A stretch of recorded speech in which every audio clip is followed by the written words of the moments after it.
দেখেন প্রফেসর ইউনূস সরকার মূলত এই যে 15-16 মাস ক্ষমতায় আছেন, এই দীর্ঘ সময় ক্ষমতায় থাকার মূল কারণ হলো বাংলাদেশের এক্সিস্টিং যে সিস্টেমগুলো আছে, কনস্টিটিউশনে যেই জিনিসগুলোকে আমাদের সরকারকে ফ্যাসিস্ট করে তোলে, আমাদের পাওয়ারফুল যারা আছেন তাদেরকে হলো পরাক্রমশালী করে ফেলে, সেই জিনিসগুলোর হলো কারেকশন দরকার, সংস্কার দরকার।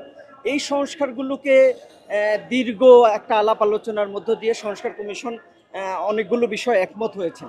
এখন এই যে জুলাই সনদ যেটি একমত হয়েছেন, এটি হলো গণভোটের ব্যাপারে কারো দ্বিমত নাই, কিন্তু বিএনপি সহ কিছু দল চাচ্ছেন হলো ইলেকশনের সময় করতে, একসাথে করতে।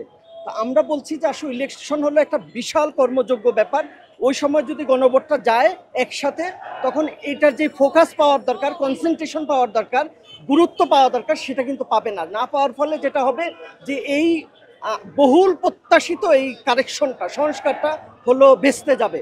আবার আমরা যদি আগামীর গভর্নমেন্টের কাছে এটার দায়িত্ব দিয়ে যাই, তাহলে কুমিরের কাছে বাচ্চা পড়তে দেওয়ার মতো পরিস্থিতি তৈরি হবে। কারণ সরকার যেই আসবে সে পরাক্রমশালী হইতে চাইবে, সে হলো আধিপত্যবাদ বিস্তার করতে চাইবে, সে পাওয়ারফুল হইতে চাইবে, সে একচাটিয়া সব কিছু নিজেদের দখলে নিতে চাইবে।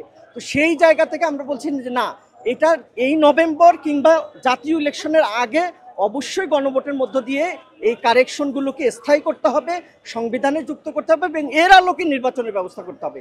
তাহলে আর নতুন করে জুলাই সৃষ্টি হবে না, রক্ত দিতে হবে না, এবং এই যে বারবার করে যে মানুষের মায়ের কোল খালি হচ্ছে, বুক খালি হচ্ছে, বাবার সন্তান হারা হচ্ছে, সেরকম প্রেক্ষাপট আর তৈরি হবে না।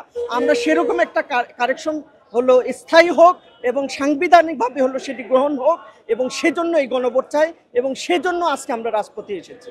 বাস্তবতা হলো এটি তো বাংলাদেশের সকল মানুষের দাবি, জুলাইয়ের দাবি, বিপ্লবের দাবি, এবং প্রফেসর ইউনূস সহ সবার দাবি, তার সবাই জানে।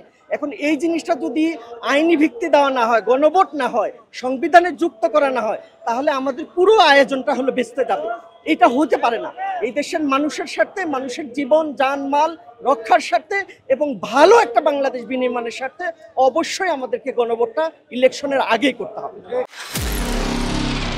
নিরপেক্ষ, সত্য প্রকাশে আপোষহীন।